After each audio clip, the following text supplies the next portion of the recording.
আসসালামু আলাইকুম ওয়া রাহমাতুল্লাহি ওয়া বারাকাতুহু। জি, এক ভাই কুয়েতে জানতে চেয়েছিলেন লাস্টে 95 54 নাম্বার, যে আমরা যখন ঘুমিয়ে থাকি অনেক সময় স্বপ্নদোষ হয় বা বীর্যপাত হয়। তো এই বীর্য যেটা বের হয় এটা তো অনেক সময়তে কম্বলে অথবা বিছানায় লেগে যায়। তো সেই বিছানায় শোয়া যাবে কিনা বা এই কম্বল গায়ে দেওয়া যাবে কিনা। তো এ ব্যাপারে কথা হলো যে আসলে স্বপ্নদোষ হলে বা বীর্যপাত হলে তো গোসল ফরজ, আপনার গোসল করতেই হবে, না হলে নামাজ হবে না। তাতে স্ত্রীর সাথে সহবাস করে হোক অথবা স্বপ্নদোষের মাধ্যমে হোক, যদি মানি যেটা বলা হয়েছে বীর্য গাঢ় যেটা যদি বের হয় তাহলে অবশ্যই ওখানে গোসল করতে হবে। এটা এটা হলো পবিত্র, আপনাকে নাপাক করে দিবে, আপনার বডির উপরে, শরীরের মানুষের উপরে এটার প্রভাব পড়ে, কিন্তু কোনো কাপড়েও এর প্রভাব পড়ে না। এই ব্যাপারে তিনটি কওল আছে, ইখতিলাফ আছে, মতানক্য আছে। তো এক নম্বর কথা কওল বলা হচ্ছে যে এটা অপবিত্র। কেউ কেউ বলছেন যে প্রসাব যেমন অপবিত্র সেরকম এটা অপবিত্র হয়ে যায়, প্রসাব লাগলে যেমন ধোয়া লাগে সেটাও এরকম ধুতে হবে। আপনার কাপড় ধোয়া লাগবে। ইমাম মালিক, আউজাই, সাউরি এই পথে গেছেন।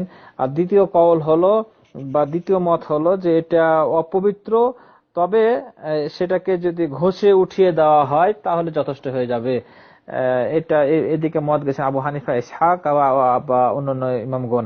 আর তৃতীয় মত হলো যে সেটা পবিত্র, এটা পবিত্রই, কিন্তু এটা একটু মানে ঘৃণিত বিষয়ের মতো একটা হয়ে যায়। যেমন আপনার নাকের ময়লা বা থুথু, এটা যেমন একটা সামাজিকভাবে খারাপ লাগে, কিন্তু থুথু বা নাকের ময়লাটা আর অপবিত্র নয়।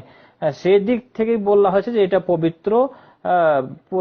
আপনার নাকের ময়লা বা থুথু যেমন অন্যকে অপবিত্র করতে পারে না, অনুরূপ আপনার কাপড়কে এই বীর্যতে অপবিত্র করতে পারে না, কিন্তু মানুষকে অপবিত্র করতে পারে বা মানুষ অপবিত্র হয়ে যায়।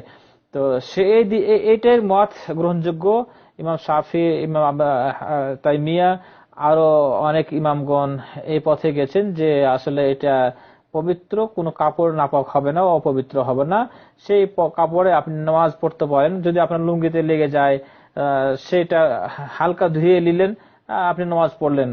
বা কাপড়ে আপনার কি বিছানায় লেগেছে অথবা কম্বলে লেগেছে, তাতে কোনো সমস্যা নাই। এই ব্যাপারে হাদিস হলো সহিহ মুসলিমের হাদিস। আয়েশা রাদিয়াল্লাহু আনহা বলছেন যে আমি রাসূল সাল্লাল্লাহু আলাইহি সাল্লামের কাপড়ে এই এরকম মানে বীর্য বা গাঢ় লেগে থাকতে দেখলাম, আর সেটাকে আমি ঠুকরিয়ে অথবা ঘষে উঠিয়ে দিয়েছি, আর সেই কাপড়ে রাসূল সাল্লাল্লাহু আলাইহি সাল্লাম নামাজ পড়েছেন। এ ব্যাপারে আরো হাদিস আছে যে আমি রাসূল সাল্লাল্লাহু আলাইহি সাল্লামের কাপড় ধুয়ে দিয়েছি, সে যে কাপড়ে এই বীর্য লেগেছিল সেটা আমি ধুয়ে দিয়েছি, সেই কাপড়ে আল্লাহ রাসূল নামাজ পড়েছেন। তাহলে এটা অপবিত্র নয়, এটা আপনার কাপড়কে অপবিত্র করতে পারে না। তো তবে উত্তম হলো, ভালো হলো যে সেই কাপড়, সেই জায়গাটুকু আপনি ধুয়ে নেবেন, তাহলে মনে থেকে একটা তৃপ্তি পাবেন। কারণ অনেক সময় তো সেটা যদি লেগে থাকে আপনার কম্বলে বা বিছানায়, তাহলে ঘেন্না লাগে। সেই জন্য আপনি সেই জায়গাটা ধুয়ে নেবেন, তাতে কোনো সমস্যা নাই। কাপড় সেই জায়গা ধুয়ে নিলেন, নামাজ পড়লেন, সেই কাপড়ে নামাজ পড়লেন। অনেকের আকীদা বিশ্বাস আছে যে যে গায়ে যে কাপড় থাকে, গেঞ্জি বা শার্ট, আর যদি স্বপ্নদোষ হয় তাহলে সেই গেঞ্জিকে ছাটো নাকি অনেকে ধয়। এটা ভুল, এটা ভুল, এটা ধোয়া লাগবে না, এটা আপনার এই কাপড় অপবিত্র হয় না। এটা খেয়াল রাখবেন। আপনি অপবিত্র হয়েছেন, আপনি গোসল করেন, আপনার জন্য গোসল ফরজ, কিন্তু কাপড় ধুতে হবে এমনটি কথা নয়। জাযাকাল্লাহ খায়ের।